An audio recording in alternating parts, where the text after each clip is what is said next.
Bonjour à toutes et à tous et bienvenue dans une nouvelle vidéo. Je suis tellement contente de filmer aujourd'hui. Il faut dire que ça fait vraiment longtemps que j'ai pas filmé de vidéo et que je n'en ai pas sorti non plus. Là, la dernière vidéo remonte à 3 mois sur ma chaîne, ça commence à dater quand même.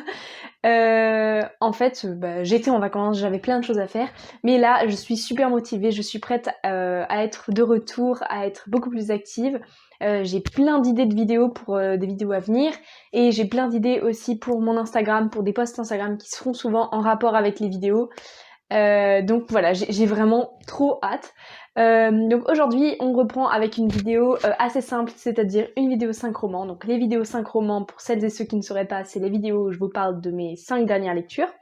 Alors là, en l'occurrence, c'est pas vraiment mes 5 dernières lectures, vous vous en doutez, mais on est quand même dans la continuité de la dernière vidéo 5 romans. Et en fait, je vais vous parler aujourd'hui des lectures que j'ai faites pendant le mois de juin, donc le mois de la Pride. Donc ce sont que des lectures avec des persos LGBT+. Le mois de la Pride en juin, nous sommes en septembre. Bon, disons qu'il n'y a pas de moment dans l'année pour célébrer la Pride. Et oui, j'utilise ça comme excuse pour justifier mon retard scandaleux. Le premier livre dont je vais vous parler, c'est Love is for Losers de... Comment ça se prononce? Wiebke Bruggemann. Alors, j'ai envie de le lire à l'allemande, mais je crois que c'est une autrice américaine, donc ça complique un petit peu les choses. Toujours est-il que ça a été aussi publié cette année chez Gallimard Jeunesse, ça a été traduit en français sous le titre L'amour c'est pour les losers. Et moi je l'ai lu dans l'édition allemande, mais l'édition originale est une édition américaine, si je ne dis pas de bêtises. Donc on va suivre notre personnage principal qui en fait est une jeune fille de 17 ans. Sa meilleure amie a un copain et depuis que sa meilleure amie a un copain, elle n'a plus du tout le temps pour elle. Et en fait, elle se dit mais l'amour c'est vraiment nul, moi je ne tomberai jamais amoureuse, c'est stupide, ça nous fait prendre des décisions inutiles, etc. Sauf que évidemment, elle va rencontrer une autre jeune fille et peut-être que quelque chose va se former entre elles. Voilà. C'était une histoire vraiment super cool. Moi, j'ai vraiment adoré. J'ai trouvé ça fun, j'ai trouvé ça drôle. C'est un peu sur le genre, donc c'est écrit sous la forme un peu d'un journal intime. J'aime bien ce genre de forme pour les romans ados, c'est toujours sympa. C'est franchement un roman que je recommanderais pour des personnes à partir de 14 ans peut-être, ça peut vraiment être sympa. L'héroïne était chouette, un peu énervante par moments, mais en même temps, elle a une vraie évolution. Elle a des traits de caractère négatifs, mais elle va apprendre de ses erreurs et elle va évoluer vers une version d'elle-même qui est beaucoup plus positive, ce qui est très chouette.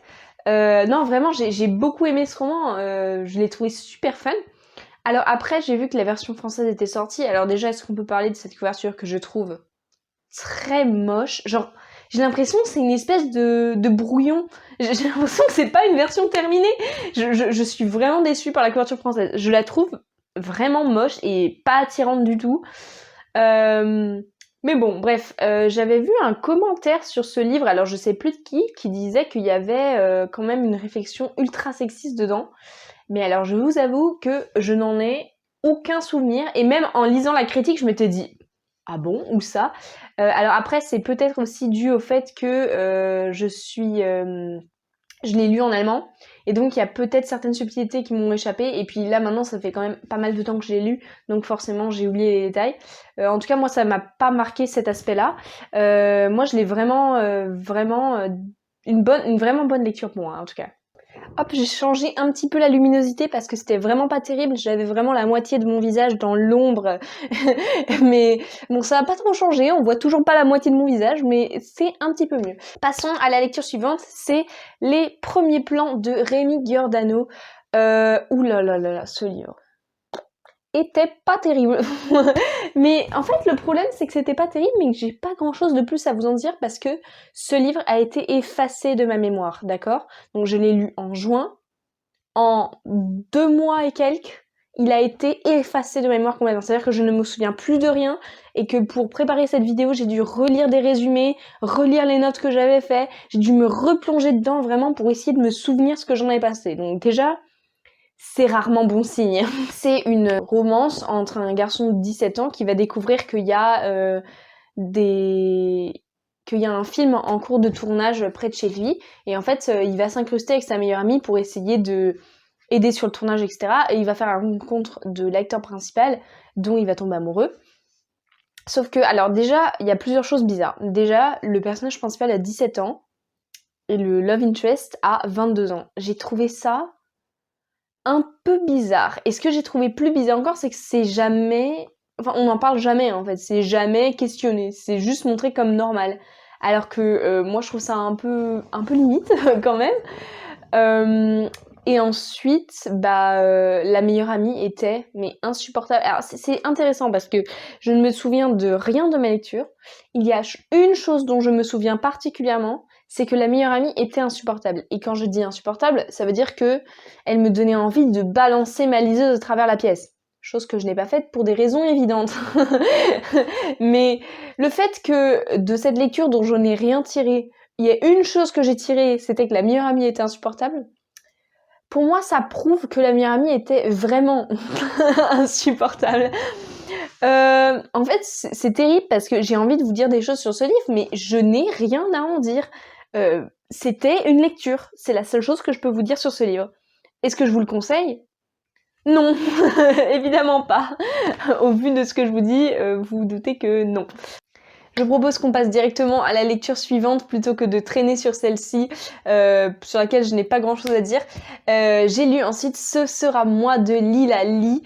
C'était une super lecture. Alors, c'est l'histoire de Sky, une jeune adolescente coréano-américaine qui décide de participer à un concours pour devenir trainee, pour devenir une star de la K-pop. Et en fait, Sky, c'est une excellente danseuse, c'est une excellente chanteuse. Mais le truc c'est que elle est grosse et elle sait que ça va être très dur de rentrer dans l'industrie avec son poids. Elle s'aime comme elle veut rien changer, elle a essayé par le passé des régimes, etc. Ça n'a pas marché, elle sait qu'elle est comme ça et que ça ne changera pas, mais il va falloir convaincre l'industrie de la K-pop et aussi sa mère qui lui met une pression énorme et qui ne croit pas du tout en elle, grosso modo. C'était vraiment une lecture super sympa. Déjà, le personnage de Sky était mais incroyable. C'est une jeune fille mais dynamique, qui a la pêche, qui a une confiance en soi, mais qui est pas arrogante en même temps. C'est-à-dire qu'elle a confiance en ses capacités, elle sait de quoi elle est capable et ce dont elle n'est pas capable. Et c'est une bosseuse quoi. Elle est prête à beaucoup bosser pour arriver à ses fins, pour réussir, pour accomplir ses rêves finalement. Et elle a beau avoir plein de gens qui la découragent en disant mais jamais tu y arriveras, elle continue à y croire, elle continue à essayer, elle continue à se battre. Et franchement, le personnage était super. L'histoire d'amour était trop mignonne. Ça marchait franchement super bien, voilà. Et après voilà, j'avais peur un peu, comme c'est un livre qui parle beaucoup de grossophobie, j'avais un petit peu peur que ce soit assez dur à lire, mais ça reste un livre ado, donc c'est vraiment lisible par tous. Il y a des scènes voilà de grossophobie, etc., mais il n'y a rien qui soit particulièrement intense, j'ai envie de dire. Le seul défaut que je peux vraiment trouver à ce livre, c'est l'écriture, que j'ai trouvé vraiment très faible. Le style est vraiment pas terrible. Après, je ne sais pas si c'est un problème de traduction ou si c'est un problème qui vient du style directement original, parce que le livre a été écrit en anglais, en original, en anglais américain. Mais voilà, le style était vraiment faiblard, quoi. Mais à part ça, c'était franchement une super lecture qui donne la pêche, qui met de bonne humeur, donc oui, je le recommande. Alors, le livre suivant que j'ai lu, c'est sûrement le plus connu des livres que je présente aujourd'hui, c'est They Both Die at the End de Adam Silvera. En français, ça a été traduit par Et ils meurent tous les deux à la fin.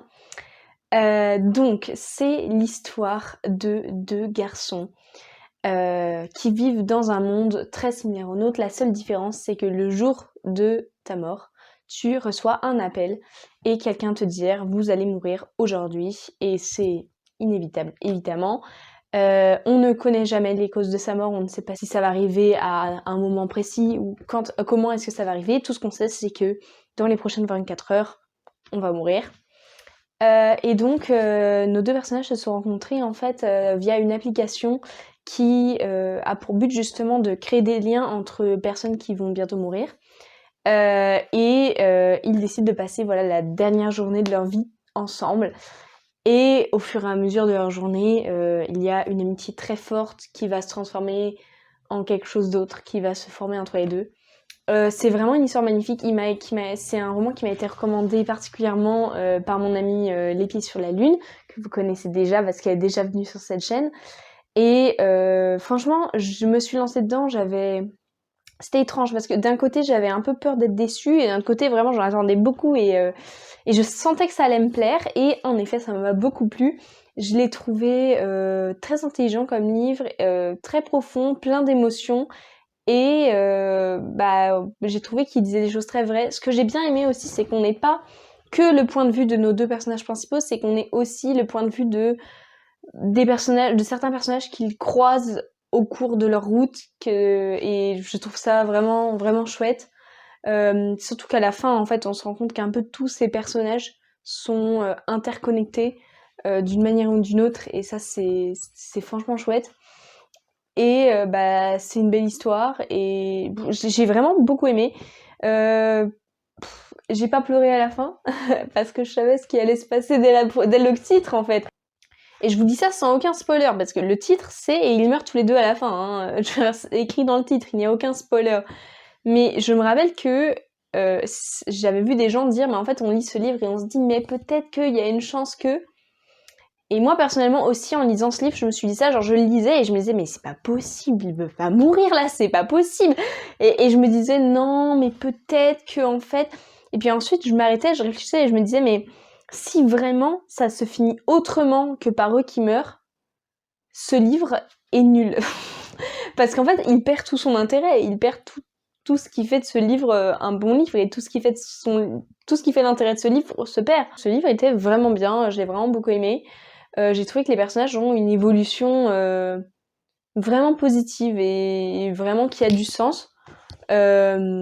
Particulièrement Rufus qui a été je pense mon personnage préféré du duo. Je l'ai trouvé très... En fait quand on le voit apparaître au tout début, la toute première scène où il est avec nous, c'est une scène où il est en train de casser la tête à quelqu'un. Et donc moi quand j'ai vu ce livre je me suis dit oula, qu'est-ce que c'est comme personnage qu'on présente. Et en fait Rufus il est pas du tout comme ça et on découvre un peu toute sa vie, tous ses raisonnements, et c'est vraiment un personnage que j'ai beaucoup aimé. Bref, tout ce que je veux dire, c'est que lisez ce livre, il est vachement bien, et la plupart des gens s'accordent de dire qu'il est vachement bien. Enfin, le dernier livre que j'ai lu pour le mois de la Pride, alors je l'ai commencé en juin, mais je l'ai terminé en juillet, mais je le compte quand même, c'est The Falling in Love montage de Sarah Smith.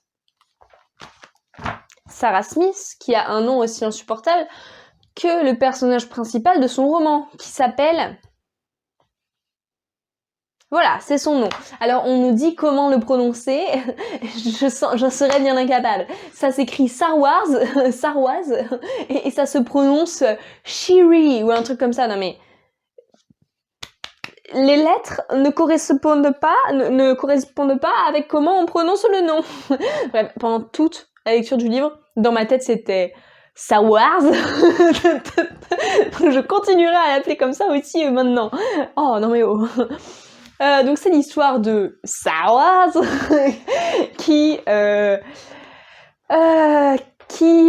un secret assez lourd à porter, qui est que sa mère souffre d'une démence précoce, et donc sa mère a une quarantaine d'années et elle est déjà atteinte de démence. Et Sawars a décidé qu'elle ne voudrait jamais vivre d'histoire d'amour parce qu'elle se dit à quoi bon, de toute façon c'est potentiellement héréditaire et donc je vais peut-être moi-même avoir ça un jour. Sauf que elle fait la rencontre d'une fille pendant les vacances et cette fille est absolument fan de comédie romantique, de rom-com comme on dit.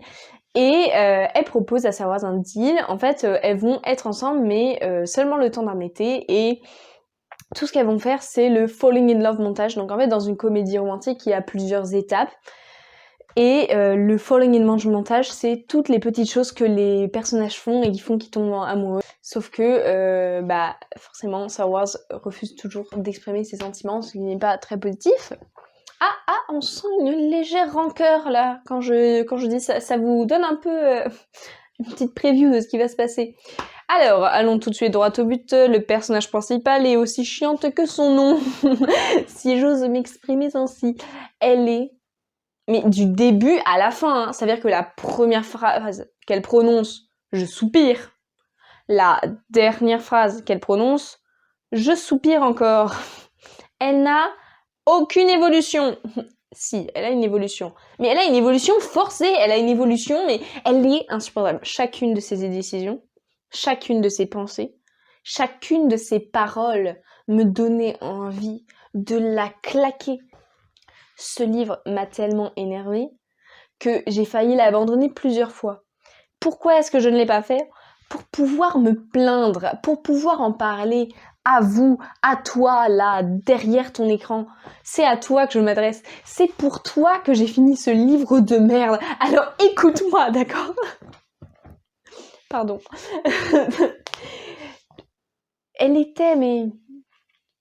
Déjà, elle ne réalise pas ses erreurs. Et pourtant... Oh, Dieu sait qu'elle en fait des erreurs. Elle ne fait que ça. C'est le but de sa vie, à croire, de faire des erreurs et de prendre des décisions stupides. Elle est injuste, mais injuste avec son père, son ancienne meilleure amie, son ex, la nouvelle copine de son père, sa copine. La liste continue de tous les gens avec qui elle est injuste.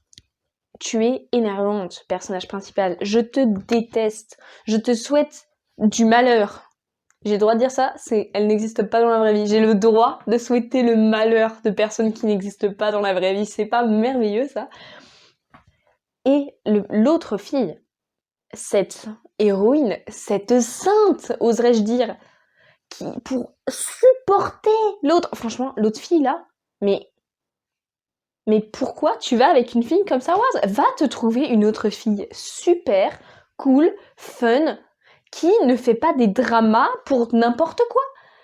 Et la peur de l'engagement de Star Wars en vient à un point où c'est pathologique. En fait, ce dont elle a besoin, ce n'est pas d'une relation.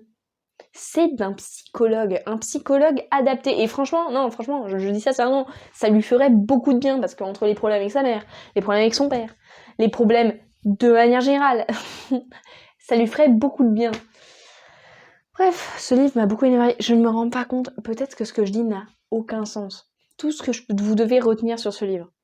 Héroïne, insupportable. Intrigue, longue et chiante. Lecture de ce livre, pas amusante. Est-ce que je vous le conseille ? À votre avis, la romance n'est-elle même pas si bien ? Elle était sympa, ça marchait, les deux personnages flirtaient, machin, mais dès qu'il s'agissait d'aller un pas en avant dans la relation, qui est-ce qui bloquait tout ? Eh ben oui, évidemment, Star Wars. Je n'arrive toujours pas à prononcer son nom. Non, je ne l'appellerai pas She-Ra ou je sais pas quoi. Quand tu t'appelles She-Ra, ça s'écrit She-Ra, ça s'écrit pas Star Wars. Je suis un peu traumatisée par ce nom. Peut-être qu'il y a des personnes qui s'appellent Star Wars qui sont très offensées dans les commentaires. Bref, ne lisez pas ce livre. Il y a des centaines de milliers de romances entre filles beaucoup mieux à lire. Je vous le promets. Et voilà, c'est déjà la fin de cette vidéo. Je suis tellement contente d'avoir filmé. Je sais pas si ça se voit, je suis un petit peu excitée. En tout cas, j'espère que cette vidéo vous a plu. J'espère que je vais la monter rapidement et qu'elle va sortir rapidement sur cette chaîne. Petit doute pour cet aspect-là. Je vous souhaite de très bonnes lectures. La prochaine fois, dans la prochaine vidéo 5 romans, on va enfin sortir du mois de juin. On va parler de mes lectures du mois de juillet. Donc 5 lectures, je vous ai dit, j'ai pas beaucoup lu ces derniers temps. D'ici la prochaine fois, je vous souhaite d'excellentes lectures et à la prochaine. Salut!